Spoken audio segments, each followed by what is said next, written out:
을 발행해 드립니다. 우리 중식지원과 강단 헌화를 신청받습니다. 기억하셔서 우리 감사의 일들, 또 기쁨으로 교제하게 되기를 원하시는 일들 우리 중식으로 또 강단 헌화로 신청해 주시길 바랍니다. 우리 1층 게시판에 그렇게 기재해 주시면 됩니다. 또 우리 사역을 함께 하기를 원하시는 분들은 사역 신청을 신청해 주시면 2018년도 함께 사역할 수 있도록 그렇게 임명하도록 하겠습니다. 우리 성경 말씀 함께 봉독하겠습니다. 오늘 말씀은 요한복음 13장 31절에서 35절까지의 말씀입니다. 요한복음 13장 31절에서 35절까지의 말씀 우리 한 절씩 교독하시고 우리 35절의 말씀을 함께 한 목소리로 읽겠습니다.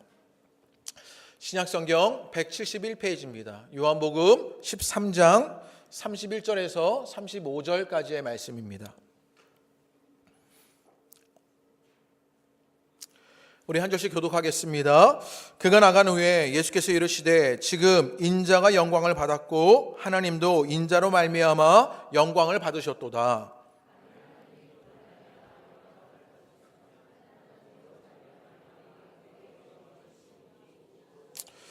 작은 자들아 내가 아직 잠시 너희와 함께 있겠노라. 너희가 나를 찾을 것이나 일찍이 내가 유대인들에게는 너희는 내가 가는 곳에 올 수 없다고 말한 것과 같이 지금 너희에게도 이르노라.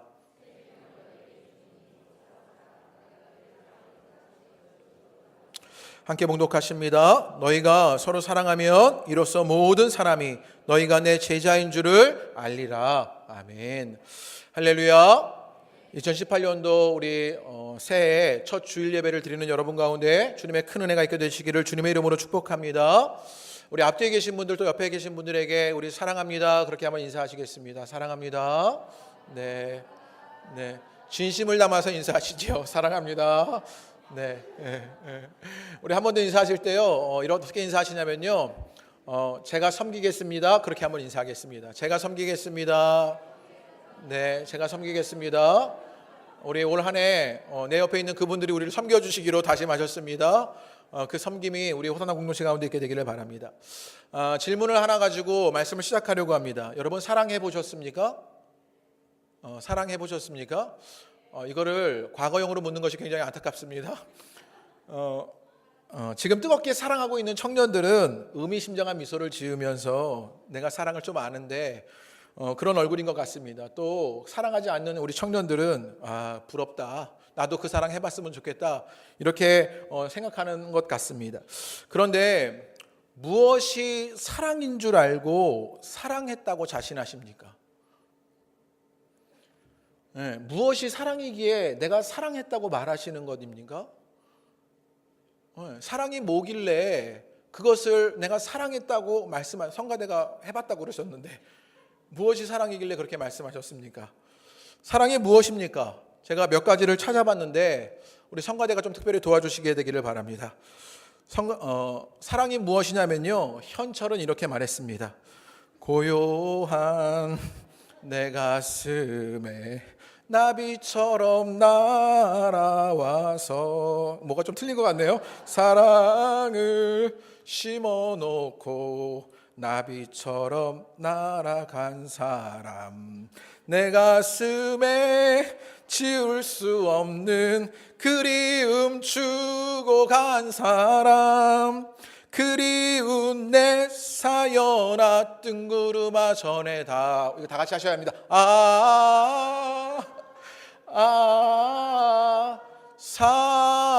사랑은 얄미운 나비인가 봐. 네, 우리 현철 선생님은 사랑은 얄미운 나비라고 했습니다. 여기서 멈출 수가 없습니다.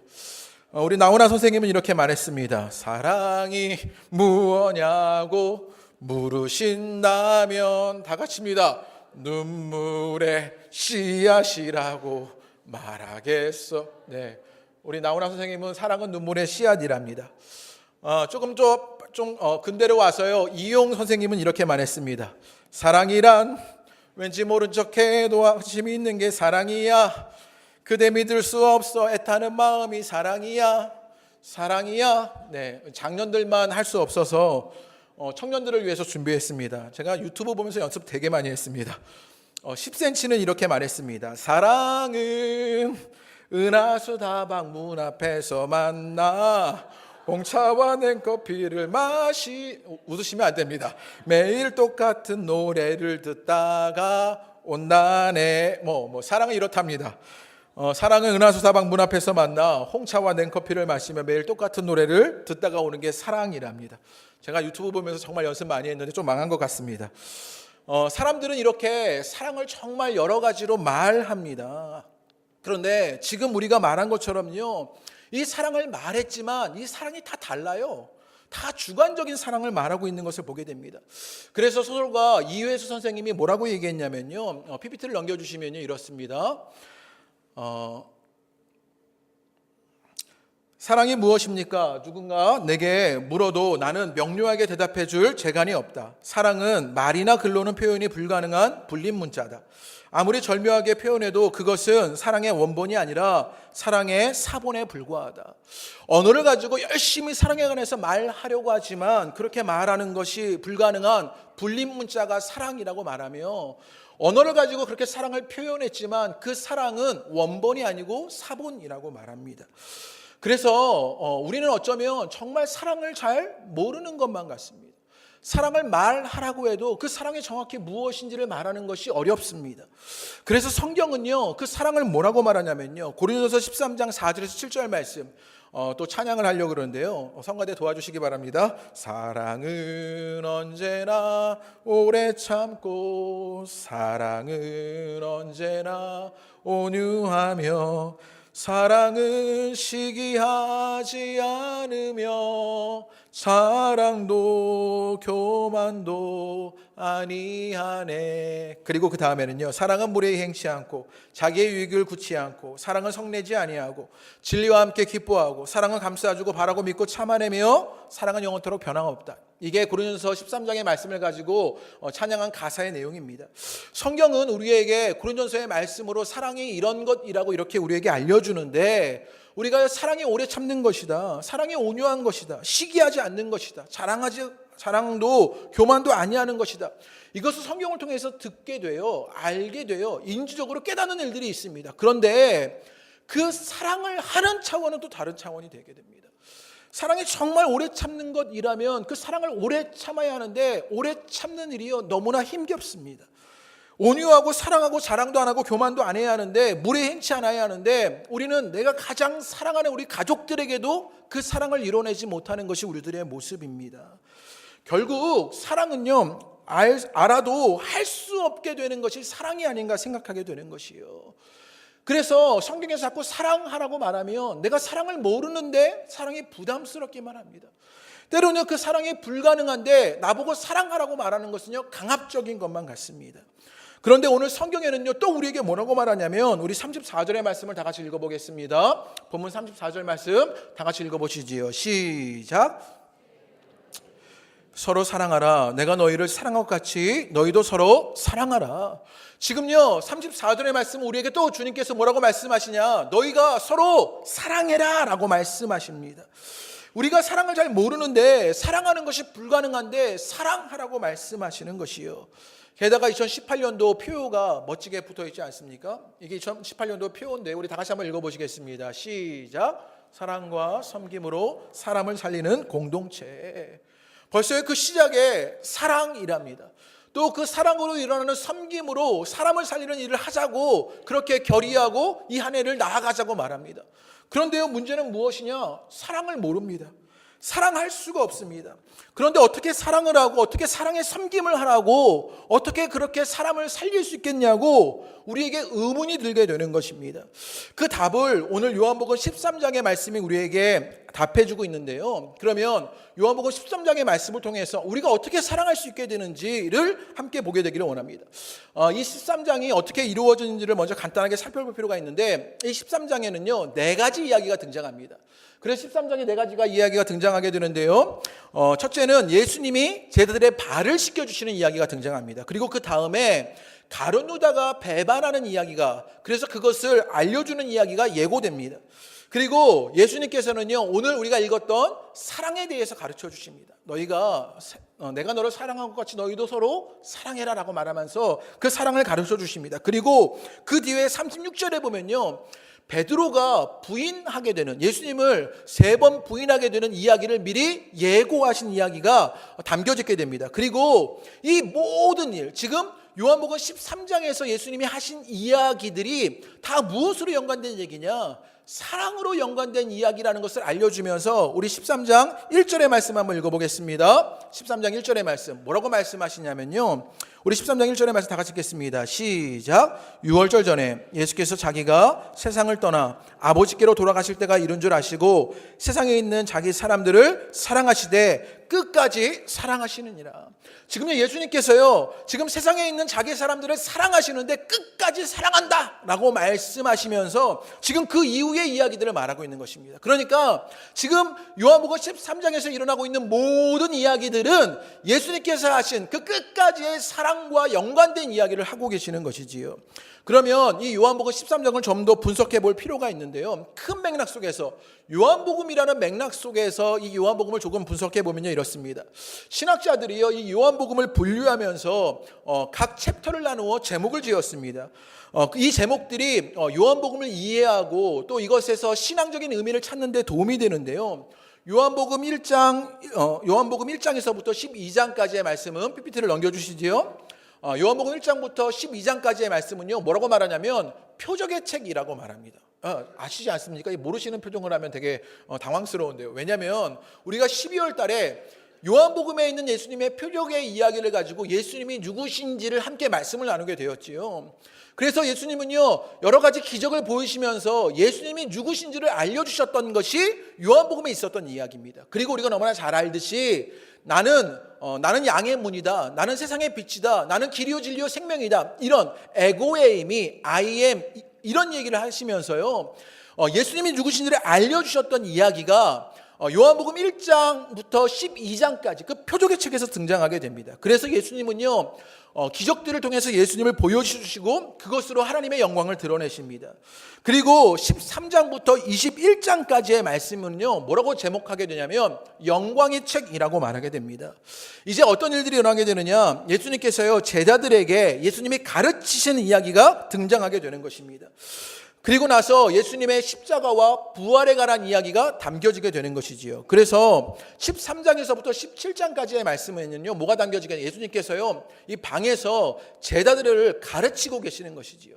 이제 세상으로 나가 복음을 전하는 제자들에게 무엇이 해야 할 일인지, 무엇으로 해야 할 일인지를 알려주게 되는 것이 13장부터 17장까지 이야기입니다. 그래서 이것을 다락방의 고별 강화다 이렇게 말하게 되고요, 18장부터 21장까지의 말씀은 예수님의 십자가와 부활의 이야기를 하게 되는 것입니다. 그런데 우리가 지금 읽었던 13장에서부터의 이야기, 그리고 21장까지의 이야기는 예수님께서 제자들을 파송하시기 전에 마지막으로 최종적인 지시와 격려를 하는 장면입니다. 이전에는 세상을 향해서 말씀하셨던 거예요. 그래서 어떤 공적인 가르침을 말합니다. 세상의 사람들에게, 이 땅에 있는 것들에게, 이 땅에 있는 모든 일들을 가지고 공적인 가르침을 하셨다면, 이제 13장부터는요, 예수님께서 어떤 사적인 가르침들을 하고 계시는 거예요. 예전에는 거리와 광장에서 그것을 증거하신 것입니다. 그런데 지금은 어디서 하시느냐? 방에서 그것을 하시는 것이지요. 그러면서 제자들에게 제자 훈련을 하시면서 제자들이 세상으로 나아가 선교하도록 준비시키시는 일이 오늘 13장에서부터 17장까지의 이야기입니다. 그래서 13장에서부터 17장까지에는요, 세상이라는 단어가 무려 40번이나 나와요. 왜냐하면 이제 제자들이 예수님의 지시를 받고 격려하심을 가지고 이제 세상에 나아가서 복음 증거할 일들을 예수님께서 명령하셨기 때문이지요. 결국 지금 어떤 일들이 일어나고 있느냐, 하나님의 영광을 위해서 세상으로 나아가는 제자들을 훈련시키시면서 가장 먼저 하시는 이야기를 봐야 하는 것이에요. 예수님께서는요, 지금 제자들을 이제 세상으로 보내시려고 하십니다. 그럴 때 예수님께서 그 일을 통하여 하나님의 영광이 드러나고, 그럴 때 그들 속에 무엇이 있어야 하는지를 먼저 알려주시는데, 우리가 13장 1절을 읽었지요. 뭐라고 그랬지요? 사랑을 말씀하시는 것을 보게 되지요. 그래서 뭐라고 말하냐, 세상에 있는 자기 사람들을 사랑하시되 끝까지 사랑하시느니라. 그 파송의 훈련, 그 시작을 무엇으로 하시느냐면 끝까지 사랑하신다, 이것으로, 끝까지의 사랑으로 시작하시는 것을 보게 되는 것이요. 결국 세상으로 나아가는 제자들에게 예수님은 이 끝까지의 사랑과 이 사랑의 섬김으로 나아가라고 말합니다. 그리고요, 요한복음 21장에 보면 이제 부활하신 예수님이요 베드로에게 찾아오셨지요. 그리고 예수님께서 뭐라고 말씀하시지요? 네가 나를 사랑하느냐? 네가 나를 사랑하느냐? 물으시는 이야기가 등장해요. 이제 예수님 없는 그 부활, 승천하신 예수님 이후에 또 예수님은 뭐라고 말씀하시느냐? 그 사랑을 말씀하고 계시는 것들을 보게 되는 것이요. 결국 지금 무엇을 말하는 것이냐? 지금 요한복음 13장에서부터 21장까지를 뭐라고 말했다고요? 영광의 책이라고 말했어요. 이제 하나님의 십자가와 부활이 드러나게 되고요. 이제 세상으로 파송될 그들을 가르치시는데 예수님은 무엇으로 그것을 가르쳐요? 사랑으로 가르쳤어요. 결국 우리가 이것을 통해서 깨닫게 되는 것이 있는데 무엇이냐? 지금 예수님께서 세상을 나아가는 그들을 향하여 하나님의 영광을 드러내야 하는데 그 하나님의 영광을 드러나는 것이 무엇으로 일어나게 되느냐? 사랑으로 일어나게 된다. 그 사랑의 섬김으로 하나님의 영광이 드러나는 것이다 라고 말하는 것과 마찬가지입니다. 그것을 보여주게 되는 것이 우리 31절의 말씀인데요. 우리 31절의 말씀을 다 같이 한번 읽어보겠습니다. 다 같이 읽겠습니다. 31절입니다. 시작. 예수께서 이르시되 지금 인자가 영광을 받았고 하나님도 인자로 말미암아 영광을 받으셨도다. 지금 요한복음 13장 31절의 말씀에 이렇게 말합니다. 하나님도 인자로 말미암아 영광을 받으셨다 이렇게 말해요. 하나님께서 영광을 받으셨는데 그것은 인자로 말미암아 받은 영광입니다. 그런데 그 인자 예수님은 지금 무엇 하셨냐? 자기 사람들을 사랑하시는데 끝까지 사랑하시는 일이었습니다. 그 끝까지의 사랑으로 말미암아 하나님의 영광이 드러나는 일들이 일어나게 되었다고요. 우리 호산나 공동체에 이 하나님의 영광이 드러나게 되기를 주님의 이름으로 축복합니다. 여기서 우리는요 영광을 한번 생각해 볼 필요가 있는데요. 영광이라는 것은 이 땅에 있는 것이 아닙니다. 오직 하나님의 고유한 특징입니다. 하나님이 가장 하나님다우실 때 그 하나님의 영광이 드러나는 것입니다. 그렇다면 하나님이 가장 영광 받으실 때가 언제겠습니까? 우리가 예배하면서 하나님 영광 받으십시오. 그렇게 하나님을 예배하게 되지요. 그러면 과연 무엇이 하나님께 예배하면서 하나님께 영광을 올려드리는 것이겠습니까? 오케스트라가요 멋지게 연주하는 거죠. 성가대가요 솔리스트들이 막 있어가지고요 막 고음으로요 막 이러면서 막 찬양을 하는 거예요. 아니면 탁월한 설교자가요 화려한 언어를 가지고 설교할 때 그 예배를 통해서 하나님이 영광을 받으시겠습니까? 우리 호산나 공동체를 통해서도 하나님이 영광 받으셔야 하는데 하나님은 어떻게 영광을 받으시겠습니까? 우리 호산나 공동체가요 건축을 새롭게 하는 것이죠. 웅장한 예배당을 짓게 된 거예요. 거기에 사람이 넘쳐나기 시작합니다. 그러면서 하나님이 영광을 받으시겠습니까? 아닙니다. 또 우리는 하나님이 영광 받으시는 일을 이렇게 이해합니다. 예수님 믿고 성공해서 상을 받게 됩니다. 그러면서 하나님께 영광이라고 말하지요. 이게 하나님께 영광입니까? 자식들이 좋은 대학 가는 것, 이것이 우리 가운데 하나님의 영광이 되는 것입니까? 사업에 성공해서 헌금을 많이 하는 것, 이 하나님께 영광을 돌리게 되는 것입니까? 건강하게 오래 사는 것이 하나님께 영광을 돌리게 되는 것입니까? 이런 것들은 하나님께 영광이 아닙니다. 오늘 예수님께서 우리에게 뭐라고 말씀하시느냐? 인자로 말미암아 하나님이 영광을 받으셨다라고 말하게 돼요. 그런데 그 인자는 무엇 하셨느냐? 끝까지 사랑하신 일들을 보게 되는 것이요. 결국 하나님의 영광은 무엇으로 나타나느냐? 사랑으로 나타나게 되더라는 것이요.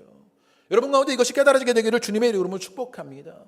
그 예수 그리스도의 사랑과 섬김이 나타날 때 우리의 예배와 우리의 삶과 우리의 공동체를 통하여 그 사랑과 섬김이 일어나게 되면 그것으로 하나님이 영광 받으실 일들을 보게 되는 것이요. 하나님의 영광이 드러나게 되는 것을 보게 되는 것이요. 그 일들이 우리 가운데 있게 되기를 주님의 이름으로 축복합니다. 결국 예배하기 전에 사랑으로 말미암아 우리에게 서로에게 화해가 일어나기 시작합니다. 강팍했던 마음이 사랑으로 녹아나 서로를 격려하고 위로하는 일들이 있습니다. 찬양으로 섬기며 그 사랑을 담아 노래하는 일들이 있습니다. 보이지 않게 여러 사람들을 섬기며 사랑하며 돌볼 때 주님을 사랑하고 그 사람들을 사랑하며 예배하게 될 때 그것으로 하나님의 영광이 나타나게 되는 것을 보게 되는 것이요. 그 은혜가 우리 호산나 공동체 가운데 있게 되기를 주님의 이름으로 축복합니다. 결국 하나님의 가장 본질적인 성품, 하나님은 사랑이신데 그 사랑이 드러날 때 영광이 나타나는 것입니다. 우리가 세상을 향한 그 주님의 뜻을, 그 사랑을 실현하는 것이고요. 우리가 머무는 그곳에 사랑으로 채워지게 되는 것이고요. 성도가 하나 되어서 사랑할 때 하나님이 영광스러운 찬미를 받게 되시는 것이요. 그 사랑의 일들이 우리 가운데 일어나 하나님이 영광 받으시는 일들이 있게 되기를 주님의 이름으로 축복합니다. 이 사랑의 섬김으로 하나님께 영광을 돌리게 되는 것이에요. 그런데 오늘 성경은요, 하나님의 영광 돌리는 것이 사랑과 그 사랑의 섬김으로 일어나는 것이라고 말하고 있는데, 지금 어떤 일이 일어나고 있는지를 알려주게 되는데요. 지금 예수님께서는요, 세 계명이다라고 말씀하시면서 사랑의 이야기를 하는데, 그 사랑의 이야기 앞과 뒤에 있는 사건들을 보게 됩니다. 그 앞에는 어떤 사건이 일어나게 되냐면요, 13장 21절부터 30절까지의 말씀에 가룟 유다의 배반이 나옵니다. 이제 예수님을 사랑했던 제자 가룟 유다가 예수님을 배반하게 되는 것이지요. 그리고 그 뒤에는 무엇이 나오게 되냐면, 사랑의 계명 뒤에 13장 36절부터 38절의 말씀에 뭐가 등장하지요? 베드로가 어떻게 되냐면요, 제자들의 배신과 부인이 붙게 되는 것을 보게 됩니다. 사랑하는 것 같았는데 그들 가운데 그 사랑이 배신되고 부인되는 일들을 보게 되는 것이요. 가룟 유다의 경우를 한번 보지요. 그 앞에 이야기가 이런 것입니다. 발을 씻겨주시면서 그 가룟 유다에게 사랑을 보여주셨습니다. 그런데 사랑하는 제자였던 그 가룟 유다가 예수님을 팔아버리는 일들을 하게 됩니다. 이것을 이해할 필요가 있는데, 가롯 유다는요, 열심당원이었습니다. 이 열심당원이 무엇이냐면, 이 가롯이라는 말에 이 열심당원의 힌트가 들어가 있는데요, 이 열심당원들은 당시 유대인들은 로마의 식민지 생활을 하고 있었습니다. 그러니까 그들에게 필요한 것은 독립과 해방이었어요. 그런데 이 열심당원들은 무엇으로 독립과 해방을 꿈꾸게 되었냐면, 폭력으로, 힘으로 그 독립과 해방을 꿈꾸고 있었습니다. 우리가 힘을 가질 때, 우리가 더 어떤 물리적인 힘들, 능력들을 갖게 되었을 때 우리가 그 로마의 식민지에서, 그 로마의 억압에서 자유를 누리고 해방하게 될 것이다, 이렇게 여겼던 것이에요. 그런데 예수님을 만나게 된 것이지요. 그 가룟 유다가 예수를 만났는데 예수님이요, 그렇게 하실 수 있는 분인 것 같은 거예요. 그래서 예수님을 사랑하기 시작합니다. 그 예수님이요, 사람들과 울어주고 먹을 것을 주고 병을 고쳐줍니다. 그런데 가만히 보니까요, 예수님이 그럴 능력이 있어 보이는데 힘을 모아야 할 그때 힘을 모으지 않습니다. 사람을 모아야 할 그때 사람을 모으지를 않으시는 거예요. 여러 사람들이 예수님을 따라가서 그 힘으로 말미암아 독립과 해방을 쟁취해야 하는데, 지금 그 예수님은요, 자꾸만 사람이 모일 때마다 숨어서 도망가 버리시는 것이지요. 오병이어의 기적이 일어나서 여러 사람들이 쫓아오니까 배 타고 가버리시는 일들이 일어나지 않습니까? 예수님이요, 자꾸 다른 곳으로 향해 계십니다. 그러면서 뭐라고 말하냐, 자기를 부인하라고 말합니다. 애통하라고 말합니다. 가난해야 한다고 말합니다. 지금 가룟 유다는요, 열심당원으로, 폭력으로, 물리적인 힘으로 독립과 해방을 이루어야 하는데 예수님이 점점 그것을 하시지 않을 것만 같은 것이지요. 그래서 그 예수님을 향해서 희망이 사라져가기 시작합니다. 그러면서 그가 예수님을 사랑했지만 자신이 세우고 싶은 것을 채우지 못했던 그 예수님을 어떻게 하게 되는 것입니까? 배반하게 되는 것이지요. 내가 이루려고 하고 그것들을 이루지 못하는 그 예수님의 사랑을 배반하기 시작합니다. 그래서 돈을 택하고 사랑에 실패한 자가 된 것이 가룟 유다에게 일어났던 일입니다. 그런데 이 가룟 유다에게 예수님은 또 무엇을 보여주셨냐? 끝까지의 사랑을 보여주십니다. 그래서 지금 오늘 앞에 말씀해 보면요, 포도주를 적신 떡 한 조각을 예수님이요, 먹여주시려고 해요. 지금 포도주를 적셔서요, 떡 한 조각을 먹여줍니다. 이게 연상이 되시지요? 우리가 성찬식 할 때 포도주를 적셔서 떡 한 조각을 먹게 되잖아요. 그렇게 떡 한 조각을 포도주에 적셔서 먹여주려고 하는데, 이 가룟 유다가 어떻게 하느냐, 우리 30절 말씀 한번 읽어보겠습니다. 다 같이 읽어보시지요. 시작. 유다가 그 조각을 받고 곧 나가니 밤이러라. 유다가요, 그 조각을 받고 나가는데 그 유다가요, 그것을 어떻게 해야 합니까? 먹어야 했습니다. 그것을 받아들여야 했습니다. 그런데요, 받아들기만 하고 먹지 않습니다. 그러면서 그 끝까지의 사랑을요, 받아내지 못하고 실패하게 되는 일들을 보게 되는 것이요. 베드로의 경우를 한번 보지요. 베드로도요, 예수님을 따르며 사랑했던 제자입니다. 그래서 오늘 말씀해 보면 뭐라고 말하냐면, 지금 베드로가요, 뭐라고 말하냐면 37절의 말씀입니다. 우리 다 같이 한번 읽어보시지요. 우리 13장 37절의 말씀 다 같이 읽겠습니다. 시작. 주여, 내가 지금은 어찌하여 따라갈 수 없나이까? 주를 위하여 내 목숨을 버리겠나이다. 베드로가 뭐라고 말하냐? 주님, 내가 주님을 사랑합니다. 내가 주를 위하여 목숨을 버리겠습니다 라고 큰 소리를 치게 됩니다. 그런데 38절의 말씀에 그 베드로에게 어떤 일들이 일어나게 되느냐, 다 같이 읽어보십니다. 시작. 예수께서 대답하시되 내가 나를 위하여 내 목숨을 버리겠느냐, 내가 진실로 진실로 내게 이르노니 닭 울기 전에 내가 3번 나를 부인하리라. 이 베드로는요, 목숨까지 바치겠다고 말했지만 예수님이요, 네가 나를 부인하게 될 거야 이렇게 말씀하십니다. 그리고 그 일은 실제로 일어나게 되지요. 언제부터 예수님은 그것을 알고 계시게 되었냐? 8절의 말씀입니다. 예수님이 발을 씻겨주실 때 지금요, 베드로가 예수님께 말하고 있게 되는데, 우리 8절을 한번 읽어보시지요. 다 같이 8절을 읽어보겠습니다. 시작. 베드로가 이르되 내 발을 절대로 씻지 못하시리이다. 뭐라고 말하냐면요, 발을 씻기려고 하시는데 내 발 절대로 씻지 못합니다라고 거부하고 있는 것입니다. 그때 예수께서 뭐라고 말씀하시느냐? 계속 있습니다. 시작. 예수께서 대답하시되 내가 너를 씻어주지 아니하면 내가 너와 상관이 없다. 주님께서 뭐라고? 내가 네 발을 씻어줘야 하는데 씻지 않으면 내가 너와 상관없는 것이다 라고 말합니다. 베드로가요, 예수님을 정말 사랑하는 사람이었습니다. 그런데 예수님의 행동하신 그 행동을요, 그 의미들을요, 알지 못해요. 이해하지 못해요. 깨닫지 못합니다. 그 예수님을 깨닫지 못하는 이유가 무엇이냐? 예수님을 온전히 알지 못했기 때문이에요. 결국에 이 베드로는요, 사랑했다고 말하지만 그 예수님을 온전히 알지 못했어요. 그래서 나중에 그에게 어떤 일이 일어나게 되느냐? 그 예수님을 부인하게 되는 것을 보게 되는 것이요. 결국 이 유다의 배신에서, 이 베드로의 부인에서 지금 사랑에 실패해버린 제자들을 바라보게 됩니다. 이 사랑의 실패에서 나타나시는 배신과 부인의 일들이 일어나고, 그래서 이 제자 공동체는요, 지금 큰 위기를 겪고 있는 것입니다. 지금 이 제자 공동체는 해체될 큰 위기를 겪고 있는 거예요. 그 사랑이 뭔지 몰라서 배신하고 그 사랑을 온전히 받아내지 못해서 부인하는 일들이 일어나게 되는 것, 그것으로 이 제자 공동체가 위기를 겪게 되는 것입니다. 그런데 이 위기가 우리에게도 일어나게 되는 것이지요. 사랑을 말하지만 가정에서 그 사랑이 온전하지 일어나지 못합니다. 우리가 교회를 말하지만 교회 안에서 그 사랑이 온전하게 일어나지 못합니다. 그래서 배신하고 우리가 부인하게 되는 것으로 사랑의 실패자가 되어지고 맙니다. 그래서요, 우리 가운데 사랑이 일어나지 않으니 공동체의 위기가 일어나게 되는 것이요. 우리는 사랑한다고 듣고 배웠지만 내가 원하는 것이 아니라고 끝까지 그 사랑을 배신하게 됩니다. 또는 예수님이 누구신지 그 사랑의 의미를 몰라 그 사랑을 부인하며 거부하게 되는 것이요. 그래서 우리 모두는 무엇이 되었냐? 사랑의 실패자가 되어 공동체를 위기를 빠뜨리게 됩니다. 가정을 위기로 빠뜨리게 되고 내가 있는 그곳을 위기로 빠뜨리게 되는 것이 그 사랑의 실패자였던 우리가 했던 것이요. 오늘 이 일들이 우리에게 일어나고 있는 것은 아닌지 돌아봐야 합니다. 혹여나 우리 호나 공동체에 이 사랑이 없어, 이 사랑의 실패가 되어 이 사랑을 배신하고 부인하여서 우리 가운데 그 공동체에 위기가 있는 것이 아닌지를 돌아봐야 하는 것이요. 이 위기 속에 주님이 우리에게 뭐라고 말씀하시느냐? 오늘 34절의 말씀에 뭐라고 다시 말씀하셔요? 이 위기의 상황 속에서 주님은요, 너희가 서로 사랑하라 라고 다시 말씀하십니다. 그런데 이 사랑은요, 조금 다른 것이었습니다. 우리 34절의 말씀을 다시 한번 읽어보겠습니다. 우리 34절 말씀 다 같이 읽어보시지요. 시작. 서로 사랑하라. 내가 너희를 사랑하고 같이 서로 사랑하라.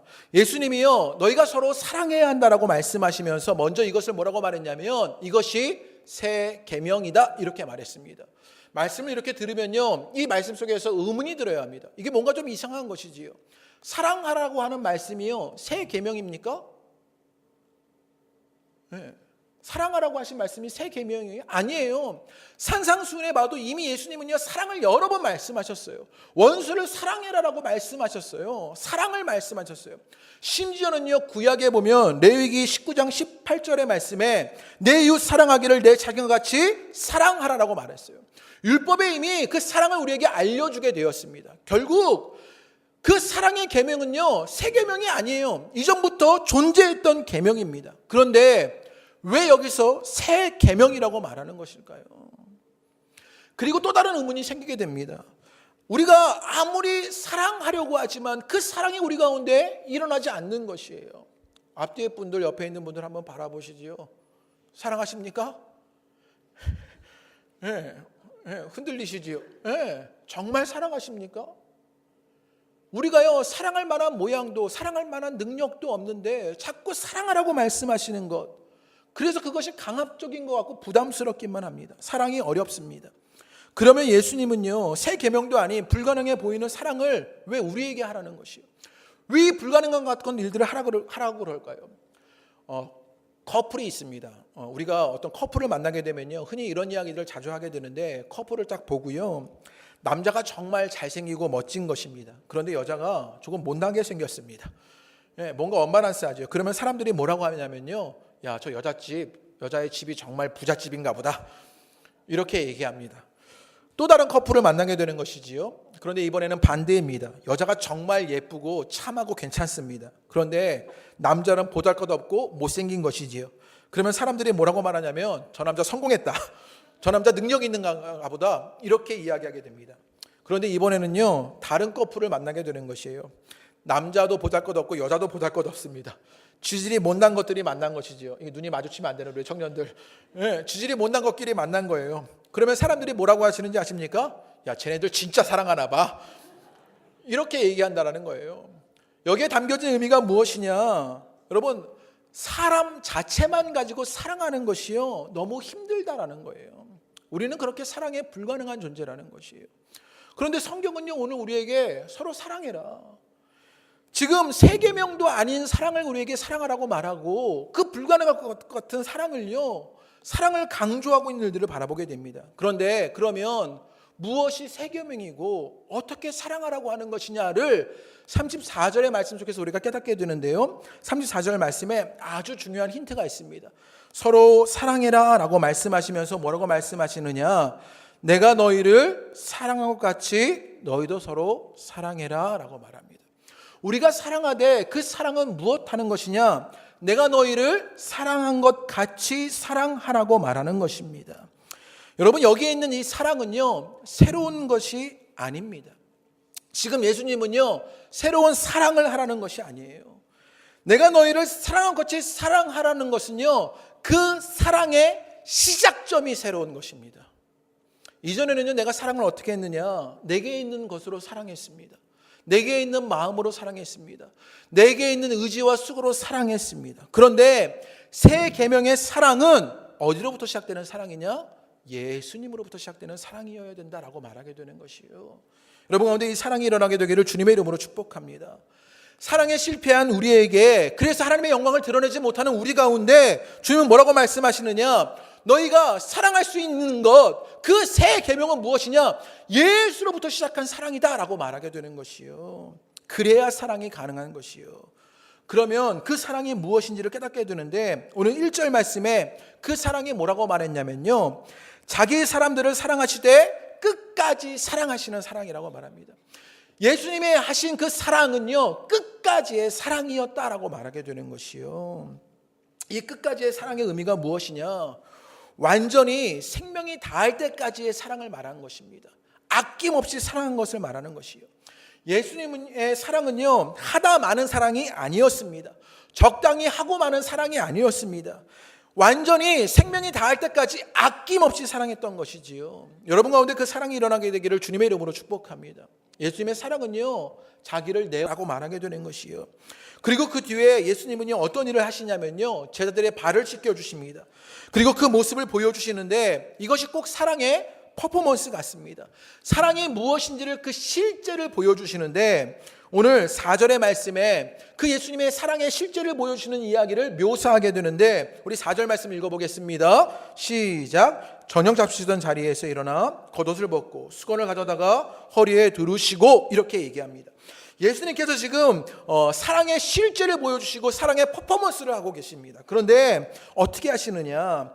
자리에 일어나서 먼저는요, 겉옷을 벗습니다. 여기서 벗다라는 말은요, 헬라어 원어적 의미를 따져보면요, 내려놓다의 뜻이 있어요. 그러니까 예수님이요, 지금 자신의 옷을 내려놓았던 것이에요. 그런데 우리가 옷이라는 것에서 힌트를 갖게 되는데요, 무엇을 내려놓으셨느냐? 이 옷은요, 무엇을 상징하는 것이냐? 자신의 정체성을 상징하게 되는 것입니다. 가령 이전에도 말씀드렸는데 12해 동안 혈루증을 앓던 여인이 예수의 옷자락을 잡아요. 옷자락을 잡게 되니까 예수님의 능력이 그에게 임하게 되는 것이죠. 무엇이냐? 예수님의 정체성이 그 12해 동안 혈루증을 앓던 여인에게도 흘러가게 되었다는 거예요. 그래서 하나님의 자녀임을 확인하게 되니 그 치유가 일어났던 것이지요. 그런데 예수님이 지금 곧 옷을 벗고 계십니다. 무엇이에요? 벗는 것은 내려놓는 것이고 옷은 자신의 정체성이에요. 예수님은요, 발을 씻기시면서 사랑의 퍼포먼스를 하시는데 무엇 하시느냐? 자신의 정체성을 내려놓고 있는 것입니다. 나된 것을 내려놓고 계시는 것이요. 하늘의 주인이셨던, 창조주셨던, 이 땅의 권세자였던 그 모든 것들을 내려놓으시고 종의 모습으로 사랑하신 일들을 보게 되는 것이요. 여러분 가운데 이 사랑이 일어나게 되기를 주님의 이름으로 축복합니다. 그리고 이 4절 말씀에 예수님이 또 사랑하시되 그 사랑의 실제를 보여주셔서 어떻게 하시느냐? 수건을 가져다가 허리에 두르십니다. 이 유대민족에게 수건을 허리에 두르는 것은요, 일하는 것을 보여줍니다. 우리도 이런 문화가 있지 않습니까? 예전에 새댁들이요, 결혼을 막 하면 집에서 한복을 입고 있잖아요. 그지요? 한복을 입고 있으면 부엌에서 집안일들을 많이 해야 하는데 한복이 불편하니까 어떻게 하지요? 끈으로 이렇게 동여매잖아요. 예. 그죠? 고개를 아시지요? 끈으로 동여매는 거예요. 이게 뭐 하고 있는 거예요? 일하고 있는 거예요.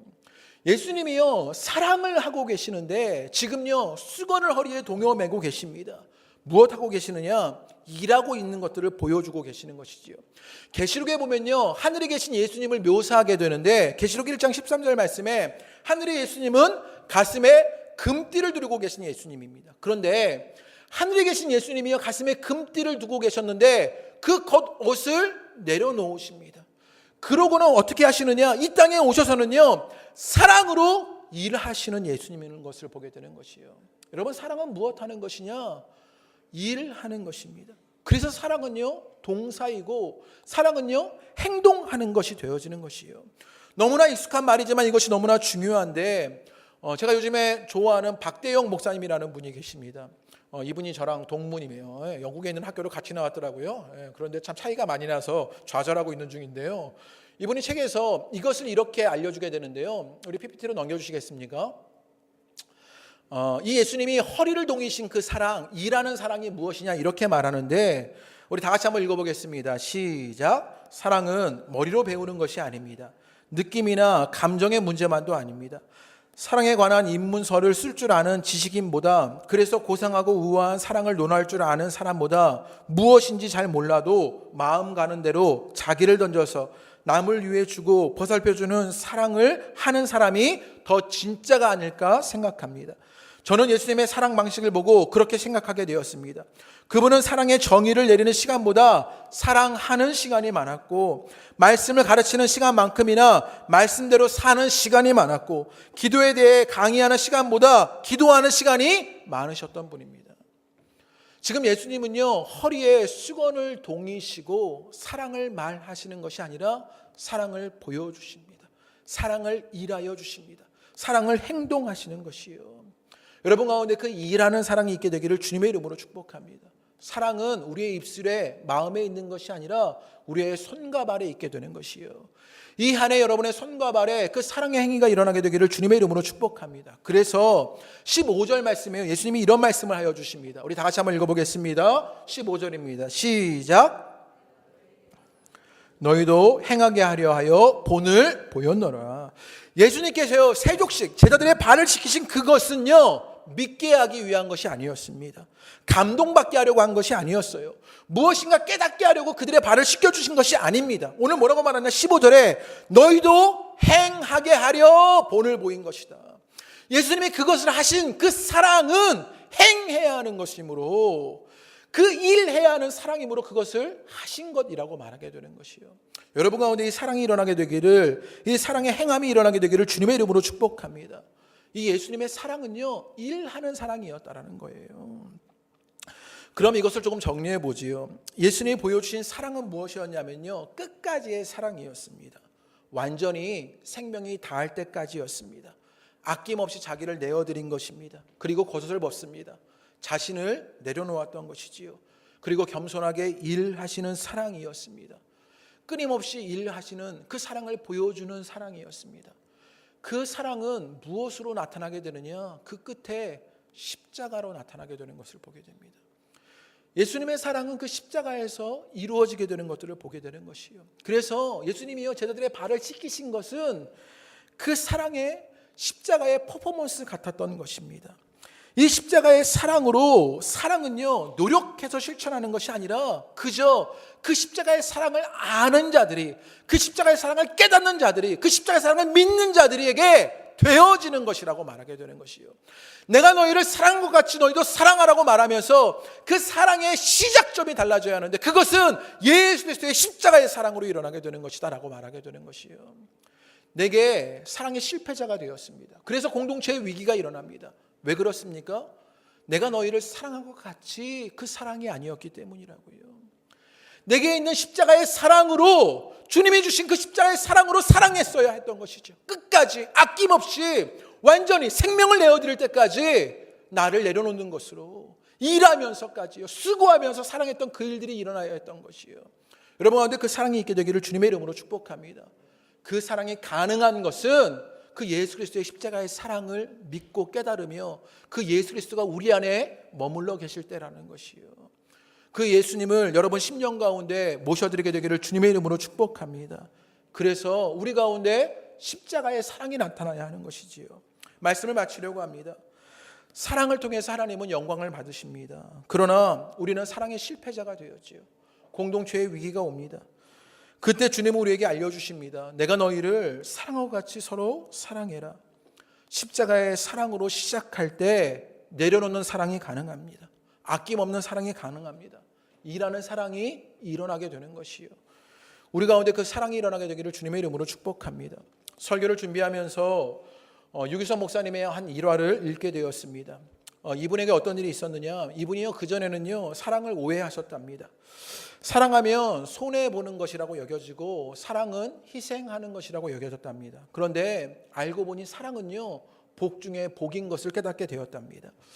2006년도에 유기성 목사님이 담임하고 있는 선한목자 교회가 건축을 하게 되었답니다. 8,000평의 예배당을 짓게 되었던 것이지요. 예배당을 짓게 되면서 260억의 빚을 짓게 되었답니다. 그런데 빚을 지게 되면서 교회가 부도의 위기가 찾아오게 되었답니다.